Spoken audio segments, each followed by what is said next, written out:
కాదండి ఇప్పుడు మీరు um, cinema I know um, you're a true lover of cinema industry. Um. మీకు రాజకీయాల్లోకి వెళ్తే మీకు చాలా చోట్ల మీరు చాలా వ్యవహారాలు సాధించి ఉండేవారు, కానీ ప్రత్యక్ష రాజకీయాల్లోకి మీరు ఎప్పుడు వెళ్ళలేదు. ఒక కాంగ్రెస్ సానుభూతిపరుడిగా మాత్రమే మీరు నాకు నిలబడ్డారు. రాజకీయం అంటే ఈ మధ్య భయం వేసేస్తుంది అన్న. ఎందుకు? ఎందుకంటే నా మెంటాలిటీకి బేసిక్గా మరీ 6-7 నెలల నుంచి ఇంకా భయం ఎక్కువైపోయింది. దీని అమ్మ రాజకీయం అనిపిస్తుంది ఒక్కోసారి. ఏం చేత? ఎందుకోసం అంటే అన్నయ్య, కరెక్ట్గా కష్టపడ్డాడు గుర్తింపు ఉండదో. ఇక్కడ రాజకీయాన్ని డబ్బు డామినేట్ చేస్తుందన్న. ఓ ఒకప్పుడు విలువలతో ఎట్లా అబ్బా వాడు పనిచేశాడు. ఒకరోజు నా ప్రత్యక్ష సాక్షి, నేను ప్రత్యక్ష సాక్షిని బాయ్ భలే గుర్తొచ్చింది నాకు. బొత్స సత్యనారాయణ గారు పిసిసి ప్రెసిడెంట్, నంబర్ 7 మినిస్టర్స్ కోర్సులో కూర్చున్నాం.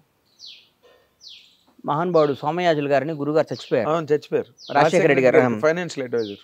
బొత్సన్న, నేను, సోమయాజులు గారు, వట్టి వసంత కుమారు ఎవరో అందరం కూర్చొని ఉన్నాం. కూర్చొని ఒక ఆయన ఉంటే ఒక రాజ్యసభ సీటు ఎవరికి ఇవ్వాలి ఎవరికి ఇవ్వాలి ఎవరికి ఇవ్వాలి అనుకుంటున్నారు. ఎవరికి ఇవ్వాలి అనుకుంటుంటే 4-5 పేర్లు వచ్చినాయి. పొద్దు వాడు ఆంధ్ర నుంచి ఆయనకి ఇచ్చాం, రాయలసీమ నుంచి ఆయనకి ఇచ్చాం, ఇక్కడ ఉన్నాను, ఎవరైనా ఈ తెలంగాణ ప్రాంతం నుంచి మంచి బీసీ వాడికి ఇవ్వాలంటే ఒక పెద్ద పెద్ద పేర్లు, ఆ డబ్బు ఉన్నాడు పేరు, ఈ డబ్బు ఉన్నాడు పేరు వచ్చింది. ప్రత్యక్ష సాక్షిని ఒక రాజకీయం గురించి చెప్తే కొద్దిసేపు పాపం ఆయన ఆలోచించాడు. ఆలోచించి ఫోన్ చేసి గాంధీ భవన్కి ఫోన్ చేశాడు. రేబాల భాస్కరో ఎవరో ఒక ఆయన ఉన్నాడు, వరంగల్. ఆయన తర్వాత ఒక భాస్కర్ ఏదో సంథింగ్ పేరు ఒక ఆయన ఉంది. ఆయన గాంధీ భవన్లో చిన్న పని చేస్తుండేవాడు ఆఫీస్లో. అరే ఆయన అర్జెంటుగా నా అప్లికేషన్ నింపమని చెప్పన్నాడు. నేను పక్కన షాక్ అయ్యాను. ఆయనకి ఏంటన్నాయి అంటే 30 ఏళ్ళ నుంచి పార్టీ ఆఫీస్లో నమ్ముకొని పనిచేస్తున్నాడు, ఆయనకి ఇవ్వకూడదా అని ఆయనకి రాజ్యసభ ఇచ్చాడండి. ఆయనకి రాజ్యసభ ఇచ్చాడు. ఆయన వరంగల్ ప్రాంతం, ఆయన పేరు మర్చిపోయి భాస్కరో ఏదో ఉందా ఆయన చెక్ చేసుకొని అది రాజకీయం. ఇప్పుడు 100 కోట్లు ఇస్తాడా, ఇది 200 కోట్లు ఇస్తాడా, వీడికి ఫార్మా కంపెనీ ఉందా? మరి ఇప్పుడు ఉన్నది మీ కాంగ్రెస్ ఏనండి, ఇప్పుడు కాదు, ఇప్పుడు మా కాంగ్రెస్ పార్టీ గురించి, గత రాజకీయాల గురించి చెప్తున్నా. ప్రస్తుత మా పార్టీ గురించి అట్లా, వీడికి గ్రనైట్ ఫ్యాక్టరీ ఉందా, వీడికి ఫార్మా ఉందా, వీడు 800 కోట్లు ఇస్తాడు, ఈ డబ్బులకి ఇది అమ్ముదాం, అట్లా ఆలోచిస్తున్నారు. అట్లా ఆలోచించినప్పుడు కార్యకర్తకి ఎక్కడ న్యాయం జరిగింది? ఇక్కడ కార్యకర్త పార్టీ కోసం పిల్లని వదిలిపెట్టి అన్ని వ్యాపారాలు వదిలిపెట్టుకొని జెండా మోసి జై కాంగ్రెస్ జై కాంగ్రెస్, జై టీఆర్ఎస్ జై టీఆర్ఎస్, జై టీడీపీ జై జనసేన అనే కార్యకర్తకి వాడు డబ్బు సంపాదించుకొని వాడు వ్యాపారం చేసి, వాడు వ్యవసాయం చేసి, వాడు వ్యాపారం చేస్తే వాడిని జెండా మోసి వాడు ఎవరు మోస్తారు? నువ్వు పిలుపునీయంగాలి ధర్నాలు ఎవరు చేస్తారు? నువ్వు పిలుపునీయంగాలి బంధువులు ఎవరు చేస్తారో? నువ్వు పిలుపునీయంగాలి నీ మీటింగ్లకు వచ్చి జై ఎవరు కొడతారో? నీ జై కొట్టే అంటే వాడికి ఒక రోజు పోతుంది. వాడు సంవత్సరంలో ప్రతిపక్షంలో ఉన్నప్పుడు ఒక 50 రోజులు 60 రోజులు ఈ ధర్నాలు పనులు చేసి ఒక 50 రోజులు పండగలకు పోయి వాడు ఎక్కడ సంపాదిస్తాడు జీవితంలో? నిజమైన కార్యకర్త ఎక్కడ సంపాదిస్తాడు? చూడాలి కదా వాళ్ళు. వాళ్ళని చూడకుండా వాళ్ళని ఈ గత గవర్నమెంట్లో ఈయన రియల్ ఎస్టేట్ చేసి 1000 కోట్లు సంపాదించాడు. ఆ స్కామ్ చేసి ఆ 1000 కోట్లని పార్టీ తీసుకుంటే ఇక 300 కోట్ల 400 కోట్ల డబ్బులు వస్తాయి. ఆ 400 కోట్లు మన పార్టీకి ఉపయోగపడతాయి అని ఆలోచించినప్పుడు రాజకీయం చేయడం ఎందుకన్నా? కరెక్ట్. నేనేం చెప్తున్నానంటే కార్యకర్తగా పుట్టడం తప్పు కాదు, మీరు కార్యకర్తగా చచ్చిపోవటం అంతే కదన్నా. మన కార్యకర్తగానే ఉండాలా? నువ్వు ఏ ఎండగా గొడుగు బట్టి కాదు ఏ ఎండగా గొడుగు బట్టి ఎవరి దగ్గర వీలైతే అంతమంది దోసుకొని ఇవాళ ఈ పార్టీలో ఉండి, రేపు ఇంకో పార్టీలో ఉండి, ఎల్లుండి ఇంకో పార్టీ వస్తే, నేను అంతకుముందు కాంగ్రెస్లో ఉండి తర్వాత టీఆర్ఎస్లోకి వచ్చి మళ్ళీ ఇవాళ కాంగ్రెస్లోకి వచ్చి రేపు మళ్ళీ ఇంకోసారి బీజేపీ వస్తే బీజేపీలోకి వెళ్ళిపోయి ఇంకోసారి ఇంకో పార్టీలోకి వెళ్ళిపోయేవాడిదే రాజ్యం. అవును, అదే ఇవాళ రాజ్యం అది. అంటే ఇప్పుడు ప్రస్తుతం నేను 7th క్లాస్ చదువుతున్నప్పుడు ముగిలిగిద్ద స్కూల్లో షాద్నగర్లో ఉన్నప్పుడు బయటకు వస్తే ఇందిరాగాంధీ చచ్చిపోయింది. ఆ రోజు నాకు గుండెల్లో పడిపోయింది, అయ్యో పాపం అమ్మని చంపేశారా అని. అప్పటి నుంచి నేను కాంగ్రెసే, ఉండకపోని అధికారంలో రాకపోని కాంగ్రెస్ అంటే ఇష్టం అని నాలాంటి అడిగి రాజకీయం పనికిరాదని ఫీల్ అవుతున్నాను నేను. కానీ మీరు బాగానే వ్యవహారకర్త కూడా, లౌక్యం లేకపోవడం, కుండబద్దలు కొట్టినట్టు మాట్లాడి ఇవన్నీ ఉండటంతో పాటు మీరు మంచి వ్యవహారకర్త. అంటే ఒక వ్యూహాన్ని కరెక్ట్ గా ఇంప్లిమెంట్ చేయలేదు, అవన్నీ ఉపయోగం లేదన్నా. దాన్ని డామినేట్ చేస్తుంది డబ్బు. ఇవ్వాలి మీ దగ్గర డబ్బు లేదండి? డబ్బున్నా కానీ డబ్బు అంటే ఇట్లా నేను 1000 కోట్లు నా దగ్గర లేవు, 1000 కోట్లు. ఇప్పుడు రాజకీయం సీటు కొనాలంటే 200 కోట్లు కాదు. రాజకీయం డబ్బుతో అయిపోయింది, ముడిపోయిపోయింది. ఇలా పెరిగిపోయింది రాజకీయం. ఇంతకుముందు రాజకీయాలు కాదు, అది చంద్రబాబు నాయుడు గారు రాజశేఖర రెడ్డి గారు రాజకీయాలు కాదు. అదే మీరు ఇందాక చెప్పినట్టు కాంగ్రెస్ పార్టీ ఆఫీసులో 30 ఏళ్ళుగా పనిచేస్తున్న అతన్ని తీసుకెళ్లి రాజ్యసభ ఇచ్చారు. ఆ రాజకీయం లేదు ఇప్పుడు. ఆ రాజకీయం ఎక్కడ ఉంది ఇప్పుడు? నిజం చెప్పండి. ఇప్పుడు లేదు. ఏ పార్టీలో ఉంది? ఏ పార్టీలో లేదు, ఏ రాష్ట్రంలోనూ కూడా లేదు. అంటే వాళ్ళని మనం తప్పుగా అనకూడదు. పార్టీని నడపాలంటే అది అవసరం. ఎగ్జాక్ట్లీ. అంటే ఇవాళ కాస్ట్లీ అయిపోయింది ఎలక్షన్ అన్నది కాస్ట్లీ. నేను కార్యకర్తలందరికీ చేతులు ఎత్తి మీ ద్వారా మళ్ళీ ఇంటర్వ్యూలు పద్దాలు ఇవ్వడం ఇష్టం లేదు చెప్తున్నా. కార్యకర్త వాడిచ్చే 500 కోసం 1000 కోసం దానికోసం కాదు, పార్టీ కోసం పనిచేసిన కార్యకర్తలందరూ నాయకులు అవ్వాలి. నాయకులందరికీ పదవరాలను కోరుకునే బలమైన కార్యకర్త నేను. చాలా గ్రేట్, చాలా గ్రేట్. అంతే కదన్నా పాపం. ఇలాంటి ఆలోచనలు ఎవరికి ఉంటాయి? ఎండ పాపం ఇలా విలేజెస్ ఉన్నారన్న చాలా మంది చూస్తా. మా బూర్గుల షాద్నగర్ మా ఊరు చూస్తే టీఆర్ఎస్ వాళ్ళు కాంగ్రెస్ వాళ్ళు మాట్లాడుకోరు. ఇవాళ కూడా వాళ్ళిద్దరికి ఏ శత్రుత్వం ఉండదు, ఆస్తి తగాదు ఉండదు, కమ్యూనిటీ తగాదు ఉండదు, ఏ ప్రాబ్లం ఉండదు. ఆ టీఆర్ఎస్ చూడరా అన్నట్టు చూస్తాడు, ఏంటో వీడు కాంగ్రెస్ వాడని చూస్తాడు. ఇక్కడ పగల బాగానే ఉంటారు, నైట్ ఇద్దరు కలిసి మాట్లాడుకుంటారు. అన్న నువ్వు ఈ వ్యాపారం చేయి, నేను ఈ వ్యాపారం చేస్తుంటాను. అది ఎంత ద్రోహం అండి అది. చాలా చాలా. అది ఆ పని చేసే నాయకులు ఏం చేయాలండి మనం? అంటే రైవల్ పార్టీస్ మధ్యలోనే ఇలాంటి సందులు ఉన్నాయి. Rival parties అనుకున్నవే.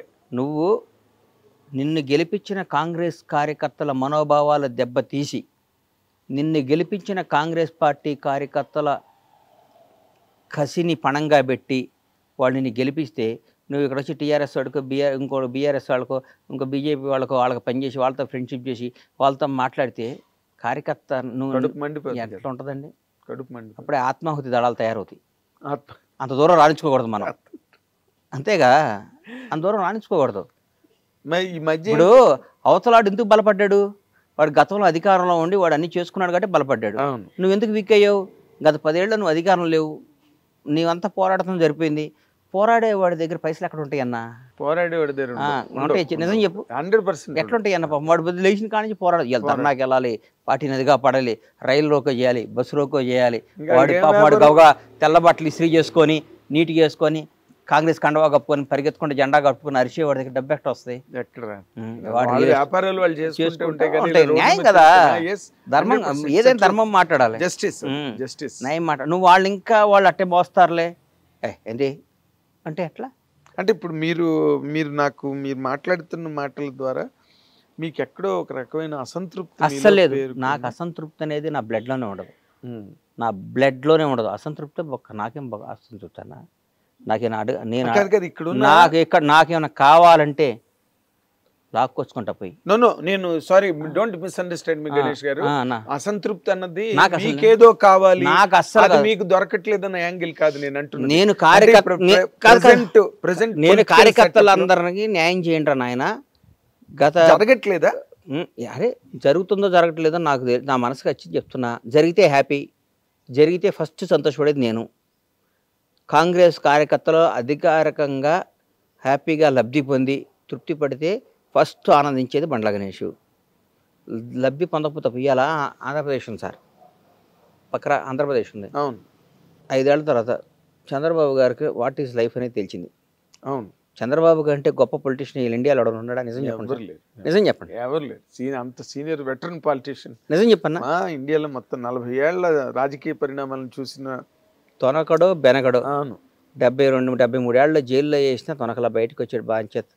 జైల్లోంచి నేను ఎట్లా వస్తాడా అని ఎదురు చూస్తున్నాను టీవీలో.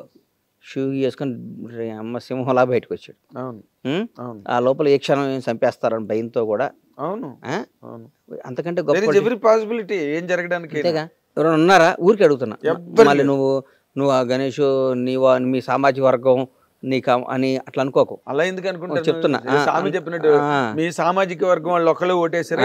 బాగా చెప్పావు. అందుకని నాకు ఆ పార్టీ కాదు, నేను కాంగ్రెస్ పార్టీ వాడిని చెప్తున్నా. ఆయన ఈసారి వచ్చినాక గత ప్రభుత్వంలో ఉన్న ఆఫీసర్ల దగ్గర నుంచి పనిచేసిన కార్యకర్తల దగ్గర నుంచి ఎంత బాగా చేస్తున్నాడండి అసలు. వేరే లెవెల్, నెక్స్ట్ ఇట్లాంటి ఎంత బాగా చేస్తున్నాడు పని. అవును. బికాస్ ఆఫ్ అందరూ అంటున్నారు మీ సార్ కాదు, చంద్రబాబు గారు కాదు, లోకేష్ కూడా అంటున్నారు. ఏదో ఒకటి వాళ్ళ టీమేగా, మొత్తం టీం. ఇందాక అన్నట్టుగా పేరు చంద్రబాబు నాయుడు గారిదే కదా, వాళ్ళు మంచి సలహా మంచి ఫట ఫట ఫట ఫట చైర్మన్ వేసేసుకున్నాడు. ఫట ఫట ఫట ఫట మన ఆఫీసులు అందరూ మర్చిచాడు. ఫట ఫట ఫట గత ప్రభుత్వం చేసిన తప్పులందరినీ ఎత్తి చూపే వాళ్ళందరినీ విక్టిమ్ చేసి పారేశాడు. అక్కడ తిరుపతి అన్నది ఒక్కసారి విక్టిమ్ చేశాడు. అవును, విక్టిమ్ చేశారు. అంటే వణుకు అనేది ఏంటో చూపించాడు వాళ్ళకి. బాబు మనం ధర్మంతో నడవాలి, మన ఆఫీసులో మన పని మనం చేయాలి, తప్పు చేయకూడదు, ఒకటి చెప్తే వినకూడదు అని చేశాడు. మేము ఇక్కడ ఎక్కడ చేస్తున్నాం? మేము చేస్తున్నాం ఇక్కడ లేదు. గత ప్రభుత్వం చేసిన వాళ్ళ ఆఫీసుల దగ్గర పని చేస్తున్నాంగా. అన్న నువ్వు మా దగ్గర అకౌంటెంట్ శ్రీనివాస్ గారు ఉండేవాడు, మా అకౌంటెంట్ శ్రీనివాస్ గారు ఒక 1 ఇయర్ దాదాపు 13 ఏళ్ళు పనిచేశాడు నా దగ్గర. నేను ప్రొడక్షన్ లేదు కదా శ్రీనివాస్ గారు, ఇక్కడ జాబ్ చేసుకోండి, మన సినిమా చేయట్లేదు కదా. పాపం ఆయన చాలా మంచోడు, బాగా చదువుకున్నాడు, చేస్తే వేరే కంపెనీలో జాయిన్ అయ్యాడు. పేరెందుకులే, జాయిన్ అయితే ఇప్పుడు కూడా ఈ రోజుకి కూడా నేను ఆయన పాపం జీతం వేయను, ఆయనతో ఏం చేయను, ఫోన్ చేసి సార్ ఇమ్మీడియట్గా ఫ్లైట్ టికెట్లు బుక్ చేయండి అని చెప్తా, సార్ కొంచెం మన ఇన్కమ్ ట్యాక్స్ ఆ పని చూడండి అని చెప్తా. శ్రీనివాస్ గారు పలానప్పుడు మన పలానాది ఉంది కదా, అదేమైందో చెక్ చేయండి అని చెప్తా. అన్ని పనులు చేస్తాడు. ఎందుకు చేస్తాడు? నా దగ్గర 13 ఏళ్ళు పనిచేసాడు అన్న ప్రేమ ఉంటుందిగా. ప్రేమ ఉంటుంది, 100% ఉంటుంది. ఆ టైంలో మీరు చూపించిన ఆదరణ ఉంటుంది కదా. అవుతుంది. ఇప్పుడు కూడా సేమ్ అంతేగా. ఆఫీసర్లు ఉన్నారు, 10 ఏళ్ళు టీఆర్ఎస్ బీఆర్ఎస్ గవర్నమెంట్లో పనిచేశారు. ఆ మంత్రి మాజీ మంత్రి ఉండొచ్చు, ఫోన్ చేసి నాగేంద్ర కుమార్ గారు పలానా బండ్ల గణేష్ని పంపిస్తున్నా, కొద్దిగా వీలైతే హెల్ప్ చేయండి అంటే నువ్వు చేస్తావు చేయవన్నా? చేస్తారు. అది రాకూడదు అంట నేను. అది ఎట్లా జరుగుద్ది? మరి దానిలోని మీరు అది ఎట్లా జరుగుద్ది? జరగకూడదు, జరగకూడదు. మాకు జరగాలి, కాంగ్రెస్ కార్యకర్తలు జరగాలి, కాంగ్రెస్ పార్టీ వాళ్ళకి జరగాలి. ప్రతి ఒక్క లబ్ధి మంచి చెడు కాంగ్రెస్ కార్యకర్తలకే జరగాలని కోరుకుంటాను నేను. అవును, 10 ఏళ్ళు పోరాటం చేశారు మీరు. మాకు జరగకుండా నువ్వు వాళ్ళ ఆఫీసర్లు తప్పే ఉంది, ఆఫీసర్లు తప్పే ఉంది సార్. నువ్వు ఆఫీసర్కి నువ్వు గతంలో ఆ పదవిని ఉంచకూడదు నువ్వు.